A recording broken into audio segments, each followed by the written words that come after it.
Nights 537-566 The story of Sindbad of the sea and Sindbad of the land. There was, in the time of Caliphate, the prince of the faithful, Harun-ar-Rashid, in the city of Baghdad, a man called Sindbad the porter.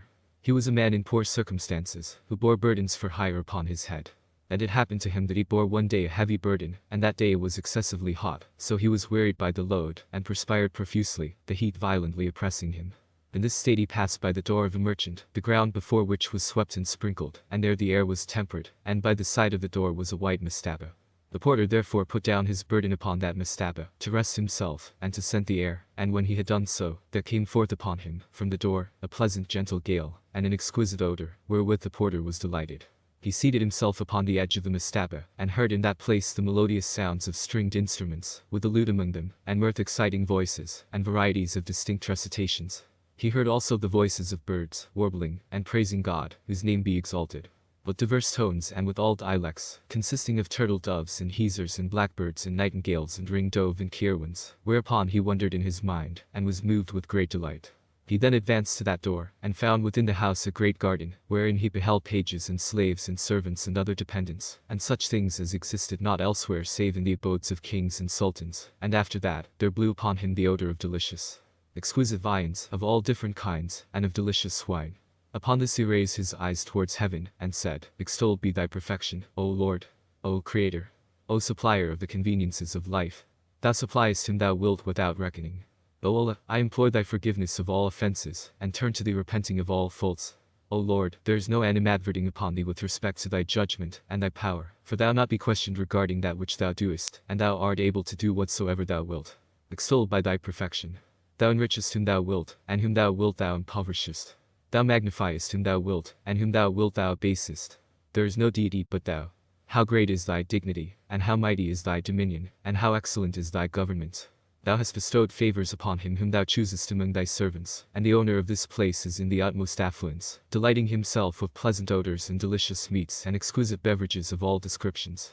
And thou hast appointed unto thy creatures what thou wilt, and what thou hast predestined for them, so that among them one is weary, and another is at ease, and one of them is prosperous, and another is like me, in the extreme of fatigue and abjection, and he recited thus, How many wretched persons are destitute of ease, and how many are in luxury, reposing in the shade. And when Sindbad the porter had finished the recitation of his verses, he desired to take up his burden and to depart. But, lo, there came forth to him from that door a young page, handsome in countenance, comely in stature, magnificent in apparel, and he laid hold upon the porter's hand, saying to him, Enter. Answer the summons of my master, for he calleth for thee. And the porter would have refused to enter with the page, but he could not. He therefore deposited his burden with the doorkeeper in the entrance passage, and, entering the house with the page, he found it to be a handsome mansion, presenting an appearance of joy and majesty. And he looked towards a grand chamber, in which he beheld noblemen and great lords, and in it were all kinds of flowers, and all kinds of sweet scents, and varieties of dried and fresh fruits, together with abundance of various kinds of exquisite vines, and beverage prepared from the fruit of the choicest grapevines. In it were also instruments of music and mirth, and varieties of beautiful slave girls, all arranged in proper order. And at the upper end of that chamber was a great and venerable man, in the sides of whose beard grey hairs had begun to appear. He was of handsome form, comely in countenance, with an aspect of gravity and dignity and majesty and stateliness. So, upon this, Sindbad the porter was confounded, and he said within himself, By Allah, this place is a portion of paradise, or it is the palace of a king or sultan. Then, putting himself in a respectful posture, he saluted the assembly, prayed for them, and kissed the ground before them, after which he stood, hanging down his head in humility. But the master of the house gave him permission to seat himself. He therefore sat. And the master of the house had caused him to draw near unto him, and now began to cheer him with conversation, and to welcome him, and he put before him some of the various excellent, delicious, exquisite vines. So Sindbad the porter advanced, and, having said, In the name of God, the compassionate, the merciful, laid until he was satisfied and satiated, when he said, Praise be to God in every case, and washed his hands, and thanked them for this. The master of the house then said, Thou art welcome, and thy day is blessed. What is thy name, and what trade dost thou follow? O my master, he answered, My name is Sindbad the porter, and I bear upon my head men's merchandise for hire. And at this, the master of the house smiled, and he said to him, Know, O porter, that thy name is like mine, for I am Sindbad of the sea. But, O porter, I desire that thou let me hear the verses that thou wast reciting when thou wast at the door. The porter therefore was ashamed, and said to him, I conjure thee by Allah, that thou be not angry with me, for fatigue and trouble, and paucity of what the hand possesseth, teach a man ill manners, and impertinence. His host, however, replied, Be not ashamed, for thou hast become my brother. Recite then the verses, since they please me, when I heard them from thee as thou recitedst them at the door. So upon this the porter recited to him those verses, and they pleased him, and he was moved with delight on hearing them. He then said to him, O porter, know that my story is wonderful, and I will inform thee of all that happened to me and befell me before I attained this prosperity and sat in this place, wherein thou seest me. For I attained not this prosperity and this place save after severe fatigue and great trouble and many terrors. How often have I endured fatigue and toil in my early years? I have performed 7 voyages, and connected with each voyage is a wonderful tale, that would confound the mind. All that which I endured happened by fate and destiny, and from that which is written there is no escape nor flight. Nights 537-566 The first voyage of Sindbad of the sea. Know, O master, O noble persons, that I had a father, a merchant, who was one of the first in rank among the people and the merchants, and who possessed abundant wealth and ample fortune. He died when I was a young child, leaving to me wealth and buildings and fields, and when I grew up, I put my hand upon the whole of the property, ate well and drank well, associated with the young men, wore handsome apparel, and passed my life with my friends and companions, feeling confident that this course would continue and profit me, and I ceased not to live in this manner for a length of time. I then returned to my reason, and recovered from my heedlessness, and found that my wealth had passed away, and my condition had changed, and all the money that I had possessed had gone. I recovered not to see my situation, but in a state of fear and confusion of mind, and remembered a tale that I had heard before, the tale of our Lord Suleiman the son of Dad, on both of whom be peace, respecting his saying, 3 things are better than 3. The day of death is better than the day of birth, and the living dog is better than a dead lion, and the grave is better than the palace. Then I arose, and collected what I had, of effects and apparel, and sold them, after which I sold my buildings and all that my hand possessed, and amassed 3,000 pieces of silver, and it occurred to my mind to travel to the countries of other people. And I remembered one of the sayings of the poets, which was this, In proportion to one's labor, eminences are gained, and he who seeketh eminence passeth sleepless nights. Upon this, I resolved, and arose, and bought for myself goods and commodities and merchandise, with such other things as were required for travel, and my mind had consented to my performing a sea voyage. So I embarked in a ship, and it descended to the city of Al-Basra, with a company of merchants, and we traversed the sea for many days and nights. We had passed by island after island, and from sea to sea, and from land to land, and in every place by which we passed we sold and bought, and exchanged merchandise. We continued our voyage until we arrived at an island like one of the gardens of paradise, and at that island the master of the ship brought her to anchor with us. He cast the anchor, and put forth the landing plank, and all who were in the ship landed upon that island. They had prepared for themselves fire pots, and they lighted the fires in them, and their occupations were various. Some cooked, others washed, and others amused themselves. I was among those who were amusing themselves upon the shores of the island, and the passengers were assembled to eat, and drink and play and sport. But while we were thus engaged, lo, the master of the ship, standing upon his side, called out with his loudest voice, O ye passengers, whom may God preserve! Come up quickly into the ship, hasten to embark, and leave your merchandise, and flee with your lives, and save yourselves from destruction. For this apparent island, upon which ye are, is not really an island, but it is a great fish that hath become stationary in the midst of the sea. And the sand hath accumulated upon it, so that it hath become like an island, and trees have grown upon it since times of old. And when ye lighted the fire upon it, the fish felt the heat, and put itself in motion, and now it will descend with you into the sea, and ye will all be drowned. Then seek for yourselves escape before destruction, and leave the merchandise. The passengers, therefore, hearing the words of the master of the ship, hastened to go up into the vessel, leaving the merchandise, and their other goods, and their copper cooking pots, and their fire pots. And some reached the ship, and others reached it not. The island had moved, and descended to the bottom of the sea, with all that were upon it, and the roaring sea, agitated with waves, closed over it. I was among the number of those who remained behind upon the island, so I sank in the sea with the rest who sank. But God, his name be exalted, delivered me and saved me from drowning, and supplied me with a great wooden bowl, of the bowls in which the passengers had been washing, and I laid hold upon it and got into it, induced by the sweetness of life, and beat the water with my feet as with oars, while the waves sported with me, tossing me to the right and left. The master of the vessel had caused her sails to be spread, and pursued his voyage with those who had embarked, not regarding such as had been submerged, and I ceased not to look at that vessel until it was concealed from my eye. I made sure of destruction, and night came upon me, while I was in this state, but I remained, so a day and a night, and the wind and the waves aided me until the bowl came to a stoppage with me under a high island, whereon were trees overhanging the sea. So I laid hold upon a branch of a lofty tree, and clung to it, after I had been at the point of destruction, and I kept hold upon it until I landed on the island, when I found my legs benumbed, and saw marks of the nibbling of fish upon their hams, of which I had been insensible by reason of the violence of the anguish and fatigue that I was suffering.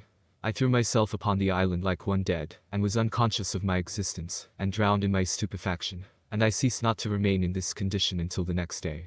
The sun having then risen upon me, I awoke upon the island, and found that my feet were swollen, and that I had become reduced to the state in which I then was. A while I dragged myself along in a sitting posture, and then I crawled upon my knees. And there were in the island fruits in abundance, and springs of sweet water. Therefore I ate of those fruits, and I ceased not to continue in this state for many days and nights.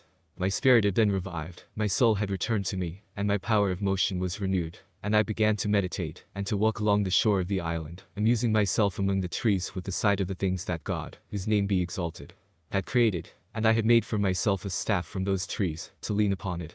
Thus I remained until I walked, one day, upon the shore of the island, and there appeared unto me an indistinct object in the distance. I imagined that it was a wild beast, or one of the beasts of the sea, and I walked towards it, ceasing not to gaze at it, and, lo, it was a mare, of superb appearance, tethered in a part of the island by the seashore.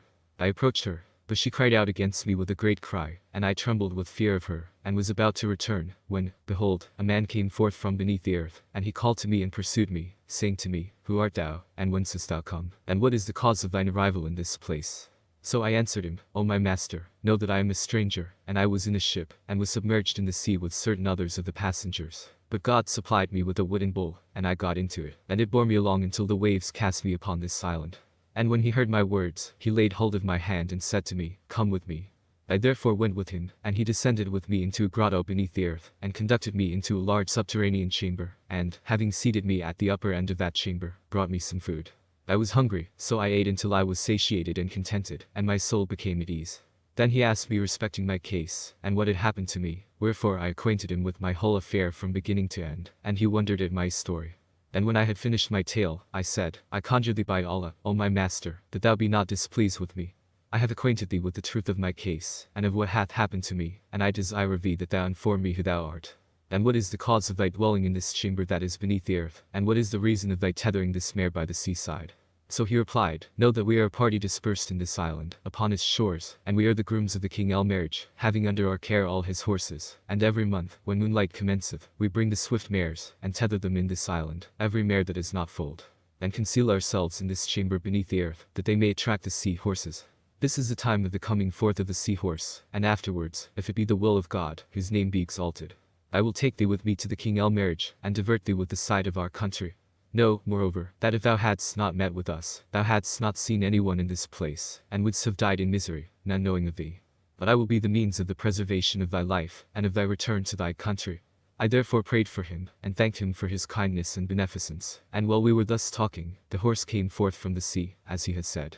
And shortly after, his companions came each leading a mare, and, seeing me with him, they inquired of me my story, and I told them what I had related to him. They then drew near to me, and spread the table, and ate, and invited me, so I ate with them, after which, they rose, and mounted the horses, taking me with them, having mounted me on a mare. We commenced our journey, and proceeded without ceasing until we arrived at the city of the king El-Marriage, and they went in to him, and acquainted him with my story. He therefore desired my presence, and they took me in to him, and stationed me before him, whereupon I saluted him, and he returned my salutation, and welcomed me, greeting me in an honorable manner, and inquired of me respecting my case. So I informed him of all that had happened to me, and of all that I had seen, from beginning to end, and he wondered at that which had befallen me and happened to me, and said to me, O my son, by Allah thou hast experienced an extraordinary preservation. And had it not been for the predestined length of thy life, thou hadst not escaped from these difficulties. But praise be to God for thy safety. Then he treated me with beneficence and honor, caused me to draw near to him, and began to cheer me with conversation and courtesy, and he made me his superintendent of the seaport, and registrar of every vessel that came to the coast. I stood in his presence to transact his affairs, and he favored me and benefited me in every respect. He invested me with a handsome and costly dress, and I became a person high in credit with him in intercessions, and in accomplishing the affairs of the people. I ceased not to remain in his service for a long time, and whenever I went to the shore of the sea, I used to inquire of the merchants and travelers and sailors respecting the direction of the city of Baghdad, that perchance someone might inform me of it, and I might go with him thither and return to my country, but none knew it, nor knew anyone who went to it. At this I was perplexed, and I was wary of the length of my absence from home, and in this state I continued for a length of time, until I went in one day to the king marriage, and found with him a party of Indians. I saluted them, and they returned my salutation, and welcomed me, and asked me respecting my country, after which, I questioned them as to their country, and they told me that they consisted of various races. Among them are the Shakirya, who are the most noble of their races, who oppress no one, nor offer violence to any. And among them are a class called the Brahmins, a people who never drink wine, but they are persons of pleasure and joy and sport and merriment, and possessed of camels and horses and cattle. They informed me also that the Indians are divided into 72 classes, and I wondered at this extremely. And I saw, in the dominions of the king marriage, an island, among others, which is called Castle, in which is heard the beating of tambourines and drums throughout the night, and the islanders and travelers informed us that Adejal is in it. I saw too, in the sea in which is that island, a fish 200 cubits long, and the fishermen fear it, wherefore they knock some pieces of wood, and it fleeth from them, and I saw a fish whose face was like that of the owl. I likewise saw during that voyage many wonderful and strange things, such that, if I related them to you, the description would be too long. I continued to amuse myself with the sight of those islands and the things that they contained, until I stood one day upon the shore of the sea, with a staff in my hand, as was my custom, and lo, a great vessel approached, wherein were many merchants. And when it arrived at the harbor of the city and its place of anchoring, the master furled its sails, brought it to an anchor by the shore, and put forth the landing plank, and the sailors brought out everything that was in that vessel to the shore. They were slow in taking forth the goods, while I stood writing their account, and I said to the master of the ship, Doth aught remain in thy vessel? He answered, Yes, O my master, I have some goods in the hold of the ship, but their owner was drowned in the sea at one of the islands during our voyage hither, and his goods are in our charge, so we desire to sell them, and to take a note of their price, in order to convey it to his family in the city of Baghdad, the abode of peace. I therefore said to the master, What was the name of that man, the owner of the goods? He answered, His name was Sindbad of the sea, and he was drowned on his voyage with us in the sea. And when I heard his words, I looked at him with a scrutinizing eye, and recognized him, and I cried out at him with a great cry, and said, O master, know that I am the owner of the goods which thou hast mentioned, and I am Sindbad of the sea, who descended upon the island from the ship. But the other merchants who descended, and when the fish that we were upon moved, and thou calledst out to us, some got into the vessel, and the rest sank, and I was among those who sank. But God, whose name be exalted, preserved me and saved me from drowning by means of a large wooden bowl, of those in which passengers were washing, and I got into it, and began to beat the water with my feet, and the wind and the waves aided me until I arrived at this island, when I landed on it, and God, whose name be exalted, assisted me, and I met the grooms of the king marriage, who took me with them and brought me to this city. They then led me into the king marriage, and I acquainted him with my story, whereupon he bestowed benefits upon me, and appointed me clerk of the harbor of this city, and I obtained profit in his service, and favor with him. Therefore these goods that thou hast are my goods and my portion. But the master said, There is no strength nor power but in God, the high, the great. There is no longer faith nor conscience in any one. Wherefore, O master, said I, when thou hast heard me tell thee my story? He answered, Because thou heardest me say that I had goods whose owner was drowned. Therefore thou desirest to take them without price, and this is unlawful to thee, for we saw him when he sank, and there were with him many of the passengers, not one of whom escaped. How then dost thou pretend that thou art the owner of the goods? So I said to him, O master, hear my story, and understand my words, and my veracity will become manifest to thee, for falsehood is a characteristic of the hypocrites. Then I related to him all that I had done from the time that I went forth with him from the city of Baghdad until we arrived at that island upon which we were submerged in the sea, and I mentioned to him some circumstances that had occurred between me and him.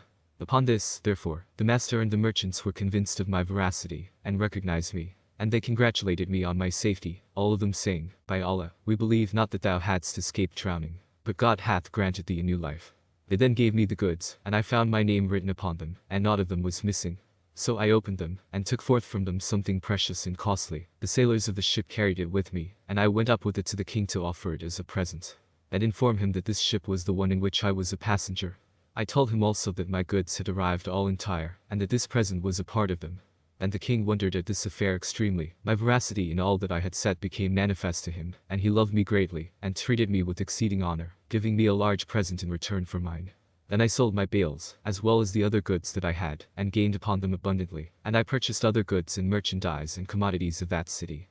And when the merchants of the ship desired to set forth on their voyage, I stowed all that I had in the vessel, and, going in to the king, thanked him for his beneficence and kindness, after which I begged him to grant me permission to depart on my voyage to my country and my family.